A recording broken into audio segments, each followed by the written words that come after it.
Hi, this is a follow-up video to the Bible study introductory video that I made the other day. I invited anybody who wanted to contribute, either by emailing the parish or commenting on Facebook or YouTube. And I've collated the few responses that we got in. And one thing I would say before I go through them is just that I will continue to make these videos. So I'll try and make one Monday, Tuesday each week, and then give it until Friday or the beginning of the weekend before I bring together the contributions that you make after you've watched the video. I think it's a worthwhile exercise, and studying the scriptures is always going to be good for us.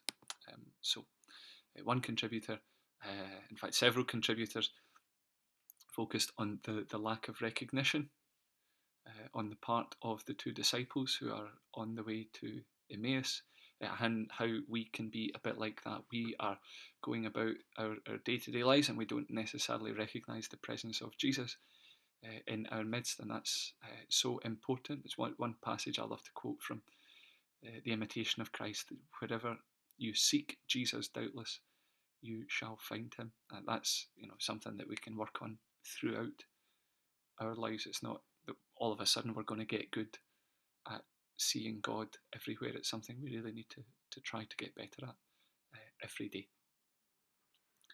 Another contributor mentioned how this is like the beginning of our faith journey, the beginning of our life in the church. It's like an encounter with Jesus that takes those disciples back to the very start of what's important. First of all, they discover him through the scriptures, through all the preparation that the people of God had been led through. And then they discover him in the sacraments. That's quite an astute point. That really does lead us through. It's almost like the whole history of Israel, the people of God, is being lived through again by these two disciples. And in a way, that's something that we live through probably more than once in our lives. We rediscover our friendship with Jesus, maybe by delving deeper into a particular topic, getting more familiar with the Bible, learning a little bit more about the sacraments and so on. It's something that we grow in again. It's not something that's ever perfectly complete in our lives. Another contributor mentioned how during Mass they switch off and don't necessarily pay all that much attention to the liturgy of the word. But then Jesus is always talking to us through those words, even if we're not 100% concentrating. I think that's true as well. Sometimes even a word and an expression can strike us. Usually not the homily. Usually the homily is pretty useless. Depends on the preacher. One more point that was raised was how, in heading to Emmaus, which is just south of Jerusalem, the disciples are effectively heading the wrong way. I don't think it's clear in the passage why they're leaving Jerusalem. They could have been going home.